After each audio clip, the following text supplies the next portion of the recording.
നബിവാക്യം. നിങ്ങൾ സത്യസന്ധതയെ മുറുകെ പിടിക്കുക. തീർച്ചയായും സത്യസന്ധത നന്മയിലേക്കും നന്മ സ്വർഗത്തിലേക്കും നയിക്കുന്നു.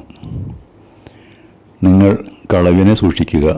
കളവ് തിന്മയിലേക്കും തിന്മ നരകത്തിലേക്കും നയിക്കുന്നു.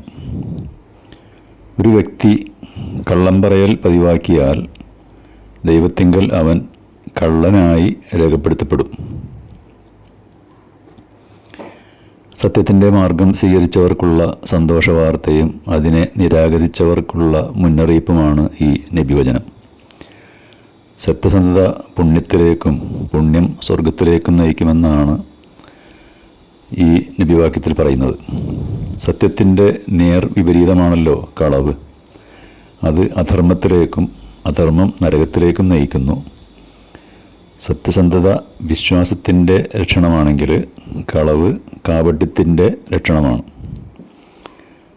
ധാരാളം മൂല്യങ്ങൾ ഉൾക്കൊള്ളുന്നതാണ് സത്യസന്ധത. സത്യം പറയൽ, തൊഴിലിലുള്ള ആത്മാർത്ഥത, ഉത്തരവാദിത്ത നിർവഹണം, വാക്ക് പാലിക്കൽ, ക്രിയാത്മക തീരുമാനങ്ങൾ എല്ലാം അത് ഉൾക്കൊണ്ടിട്ടുണ്ട്. കാപട്യം, കള്ളത്തരം, പുച്ഛിക്കൽ, സ്വജനപക്ഷപാതം, വഞ്ചന തുടങ്ങിയവയുടെ വിപരീതമാണ് സത്യസന്ധത എന്നത്. ദുഃഖകരെന്ന് പറയട്ടെ, നുണകളുടെ നടുവിലാണെന്ന് നാം ജീവിക്കുന്നത്. ഉദ്യോഗസ്ഥരും രാഷ്ട്രീയക്കാരും കളവിൻ്റെ വക്താക്കളായി മാറി. അഴിമതി, വഞ്ചന തുടങ്ങിയ വാർത്തകൾ ദിനേന നമ്മുടെ മുന്നിൽ എത്തുന്നുണ്ട്. ആടിനെ പട്ടിയാക്കി അപരവൽക്കരണത്തിലൂടെയും വിദ്വേഷത്തിലൂടെയും അധികാരം കൈക്കലാക്കിയ ഭരണകൂടത്തെ എതിർക്കുന്നവരെ രാജ്യദ്രോഹമുദ്ര ചാർത്തി നിശബ്ദരാക്കുന്നു. സത്യസന്ധതയുടെയും വിശ്വാസ്യതയുടെയും നിറഞ്ഞ ഉദാഹരണമായിരുന്നു നബി. അവിടുത്തെ ശത്രുക്കൾ പോലും ഈ വസ്തുത സമ്മതിച്ചിരുന്നു.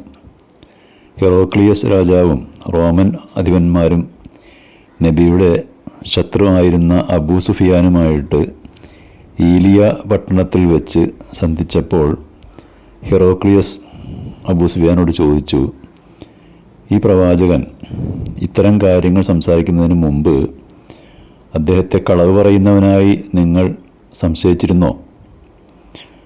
ഇല്ല എന്നായിരുന്നു അബൂ സുഫിയാൻ്റെ പ്രതികരണം. അക്കാലത്ത് മക്കയിലെ ജനങ്ങൾ നബിയെ വിളിച്ചിരുന്നത് അൽ അമീൻ അഥവാ വിശ്വസ്തൻ എന്നായിരുന്നല്ലോ.